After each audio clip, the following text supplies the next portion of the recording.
Hey guys, and thanks for stopping by for this verified build. Now on this channel, you can expect two things. Firstly, inspiration. We're doing a full home renovation on these two properties, and we're here to inspire you when it comes to your own home improvement. And secondly, education. There's a lot of things changing within the industry with the fabric of your home and everything around it. So whether it's new products or top tips, that's what you're going to get from this channel. Now, every trade on site is a member of Verified Trades. And if you're looking to hire a trades professional, visit verifiedtrades.co.uk. I'm not a verified trade. I'm here to show you and share this journey as we put a spotlight on some of the amazing trades we have doing this project. My job today is to show you a full walkthrough of the property before the rip out starts on Monday. Let's get into it. So before we actually go inside the property, let me give you a little bit of context as to where we are. This property is based in Marchington in Uttoxeter, and it used to be one house until the previous owners downsized and converted it into a house and a cottage. And now where Harrison is stood right now is in the middle of what will be a beautiful garden, but I'll be honest with you, and you'll probably see it later in this episode, it's a little bit overgrown. But you'll see the transformation as we get to work. The house itself stops right here. So as you can see, big old property, and we've got 3 stories up at the top. From this point on, this becomes what we'll refer to as the cottage. So throughout this property, there's going to be 2 projects going on, a full renovation of the cottage and a full renovation of the house. And naturally, each one of these homes requires different materials, a different heating system, different requirements when it comes to all the electrics. But again, I'm not the professional. Once we've hired and got that trade on site, they'll talk you through some of the considerations as to what's gone into this property and why. Let's go inside. So as we go inside, and apologies if the audio sounds a little bit echoey, but this is the utility room. And as you can see, there's still a lot of stuff in here to take out. The rip out starts next Monday. In the utility room, we've got a little cupboard space. You can see where the boiler used to be. That's coming out. And then we've got a little bit of space underneath the stairs that we're right now thinking about converting this into a little downstairs toilet. And we've got enough space to do it, and it seems a little bit wasted right now. So from the utility, we go into the living room. As you can see, beautiful old fireplace. Some of the considerations for this room is around the flooring. So you can see with this flooring, we are looking at potentially putting some underfloor heating in because we know that can be one of the most thermally efficient ways of getting the house warm. But with this floor construct, it might not be the best solution for this build. But we're going to get that investigated and share, if we put it in, why, if we don't, the reasons why not. In terms of the underfloor heating as well, if you do put it in, potentially you might lose some headroom. And for me, naturally, that's not normally a problem. But there are some rooms in this property that the headroom is quite short. So we have to take that into consideration as well. When we're looking at the room, we can see the old heating system. We've got these old inefficient rads. All of that's going to be coming out. A full new heating system is being put in. And I'd say right now, at face value, we're probably looking at a heat-only boiler with an unvented cylinder for the property. Let's have a quick look into the next room. And this is where you can see, even for little old me, and I really feel sorry for Harrison, who's behind the camera, by the way, because Harry, how tall are you? 6'3" and a bit. He is 6'3" and a bit. And we can see in here, it's got a beautiful cottagey feel, but with that comes limited headroom. So we are really taking consideration what we do with the floor because we don't want to put anything down that actually reduces the space that we've got. As we're looking at this room here, we can see you just have a beautiful fireplace. Again, solid floors. But this room for us is a missed opportunity. So I guess to give you more context of what we're thinking, if we come around here, the other side of this wall actually goes into the kitchen. And we know current trends, open plan environment. That's what we're thinking about making here, to really open this into the diner that is actually an open plan kitchen diner. So one thing you will have seen is we have some beautiful woodwork in the property with these old beams. Naturally, they're all going to be kept, but we are looking at what to do with some of the ceilings. And if you are taking ceilings down of this age, we do have to be considerate about asbestos. So we'll be taking a sample down before anyone starts work to make sure it's completely safe to work on. Now, as we move through, actually, before we move through, let me just quickly show you some of the windows. Now, these windows they're actually in really good nick considering the age. But the problem is they're not thermally efficient. So we've got our friends over at Glazing Hub, who are a sponsor of this channel, replacing all the windows. And in terms of the design, the style, the color, and the type of window, we'll get Joe and Kev on camera to share with you what they've recommended. As we go through, it's a little bit tight. We originally thought about taking this wall out, but we had a structural engineer around that says, do not touch this wall unless we want to create too much work for ourselves. But there are a couple of walls coming down, and this is where we go into the kitchen. And naturally, we're ripping all of this out, and we're looking at a shaker style kitchen at the moment. But it's a little bit dark in here. And by the way, if you catch me just randomly smiling, it's because I'm vertically challenged, but Harrison is a tall guy, as you've previously just heard, and he's pulling some situations behind that camera to make sure he gets the best shots. This is a beautiful feature of the kitchen, but as I said, it's a little bit dark. So what we're actually looking at doing, these walls here, these columns are supporting this beam. We don't want to be playing around with that. The structural engineer gave us some advice and said we can take this back wall out. As we go around this table, we're actually going to be taking out this wall here, leaving this column in, and taking this wall out here, and that will let a lot of natural light through to create this kitchen diner experience. And again, we've got some beautiful doors. They are absolutely solid and sturdy, but they're all very thick wood. They're not letting as much light in as we can into the property. So what we're looking at is getting this replaced, and if I just open this up, this barn door style, we can see it actually goes into like a little foyer. So if we go in here, the door that we showed you at the very beginning of this video, where the house and the cottage end, this is that big double door. So as you can see, there's a lot of natural light we could be letting through to the kitchen. And this takes us to the back garden. Yeah, don't come through this door. Yep. Back at it. Address the bump. So guys, just so you know, I think we need a little counter that goes on throughout the whole channel, which is how many times you bang your head. He's just hit his head. It was a corker. But as you can see, We're at 5, by the way. we're at 5 already. Lots of natural light coming through. So what we're looking at is replacing these doors with some doors with a bit more glass in to let the light through into the kitchen. So let's go back inside and we'll take you upstairs. Just watch your head as we go around. Let's take you upstairs, and this is a 4-bed property with 1 bathroom, and again we're looking at putting that utility room downstairs as well as putting an ensuite onto the 3rd floor. Let's have a quick look. So as we get upstairs, this beautiful landing space, we'll go into the 1st bedroom. Now I'll be honest with you, there's not a huge amount to share with you when it comes to some of the bedrooms. They are good sized rooms, they don't make them like this anymore, but again we've just got the old radiators, the windows need replacing, but structurally there's nothing wrong with this room. We're naturally going to get some new doors. Let's go into the 2nd bedroom, which is just here. So here we are, this is the 2nd bedroom. Not a tremendous amount to talk about, structurally sound, it just needs freshen up, kind of like the 1st bedroom that we just went into. Let's show you the bathroom. So as I walk into the bathroom, I think the key thing that comes to mind is this is not a big space. For the size property, we really have to be considerate about making enough space in the home. There's four beds in this property. There could be a large family living here. You're probably wondering why I just got into the bathtub. It's because, as I've pointed out before, I'm not the tallest in the world. And if someone's standing up here, as in if we got Harrison, can we swap places for 1 second?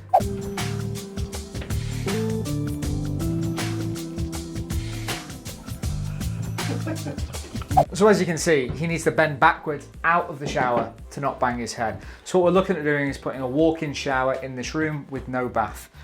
So let's move on to the next room, room number 3. So here we are in bedroom number 3, and we can see we've got some old artifacts of the previous owners still to come out. I don't know what this is about, sink in the corner, but it shows up twice across the properties. I guess this used to be the style. So this is all coming out. They have some wardrobe space. Obviously all these are being ripped out, but we will look to build some wardrobes into the bedroom. And then where the cylinder used to be, we've actually got this space underneath the stairs. So it's not the biggest space in the world, but we think there's probably some value in putting a basin and a toilet under the stairs. And the last room to go into is bedroom 4 of the property. Harrison, please watch your head. So as we go up the stairs into bedroom number 4, we can see actually we have some really well-made custom stairs here that the previous owners were very proud to show us off. And I've got to say, amazing craftsmanship. It takes us up to the landing that is the entrance to the bedroom number 4. And actually before we go in, Harry, have a quick look to the left-hand side. So as you can see, the property needs a full house rewire. And with the support of our friends over at Schneider Electric, we're gonna be able to share with you all the work that the electrician does and to really what's entailed in a house rewire, from the fuse board all the way through to the switches and the sockets. Now Harry, watch your head on that ceiling, but it does remind me, one thing we noticed when looking through the property is there's a bit of damp coming through here. When we're looking at the outside, we can see there's some damaged roof tiles, so we're going to get a roofer up there. But we're going to use that as an opportunity to actually rip this out. And for this bedroom, we're thinking about making this the master. So we're thinking about taking this wall out here and this wall out here and putting a balustrade across here. And then when we go into the bedroom, we can see we've got a good amount of space. But on both sides, as the ceiling comes up at an angle, we're thinking about putting roof windows in. One here, and then two matching on the other side. So let a lot of natural light in. So this will be where the bed space is and the master bedroom, and then where Harry's standing right now, if we just swap spaces. So in this space, we're going to put a wall in here, block that doorway off, there'll be a door into the bedroom, and this will become the ensuite within the master bedroom. That's the current thoughts. So that's the house. Let's go all the way downstairs and let's jump into the cottage.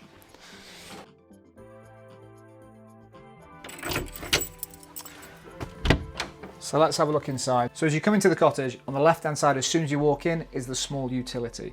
It's got a couple of appliances right now, a sink and the boiler. The only real thing we're looking at doing down here is taking the boiler off the wall, relocating it, and converting this into a downstairs toilet, because this property only has one bathroom. So we come through into the kitchen. And again, don't you just love the features and the characters of these beams? To be honest, it's that cottagey feel. We're going to continue the style that we've got in the house through into the cottage. So we're looking at that shaker style kitchen. This is a beautiful space, and we're looking at putting an active stove into here. Now, one thing we're trying to at the moment is there's a lot of things in the property that are very old, and we're trying to work out what they are and what they're worth. That's part of the renovation process, to be honest, especially when you're buying a property that has a lot of artifacts that come with it. We found some things in the attic. We're not entirely sure what they are, but before we throw them away, we're going to do a bit of research. Anything that's interesting, we'll definitely share that with you as well. So here we come into the front room. And one thing you may have noticed is when we've entered the property, we've always gone through the back doors. And that's really how this property is mainly being used. And one thing when we get to the garden is how we're creating this segregation, because right now it's just one big open field. But we really do use the back doors mainly to enter this property, not the front access. But we can see in the front room, we've got supporting walls. And the reason that this is here is because back in the day, this used to be the end of the building because the mill wheel was actually attached to the building on this gable end. And actually this gives you a quick opportunity to have a look at what's directly next to the property. I mean, how beautiful is this? Firstly, we're right next to a brook. And for those of you that do enjoy a Sunday beer, we're right next to the Dog and Partridge, which is that building adjacent to the cottage.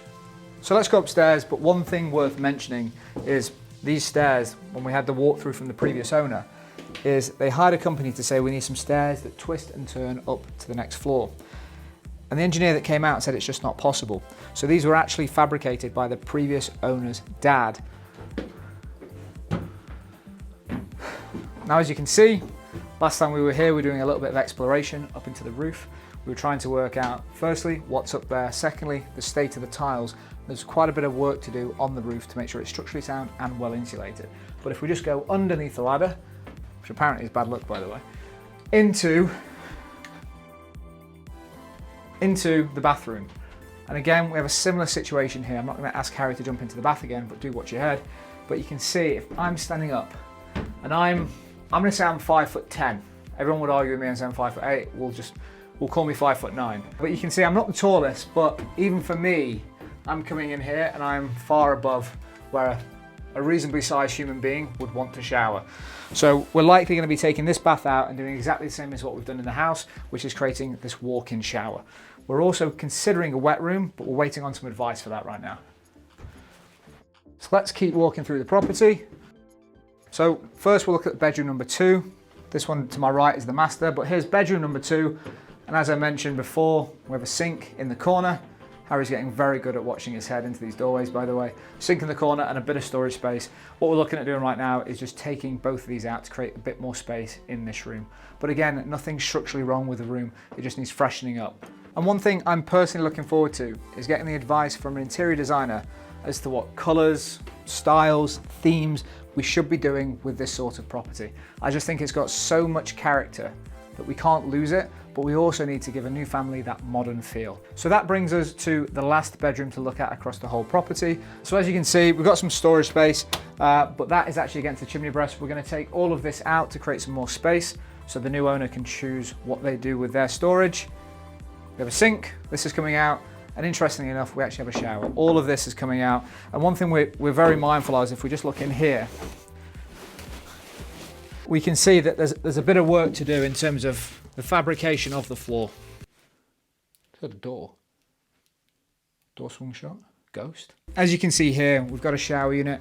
All of this is going to be pulled out. The plumbing and heating engineer is going to repipe everything, but we need to investigate exactly what's going on here before we start to think about putting any more flooring down.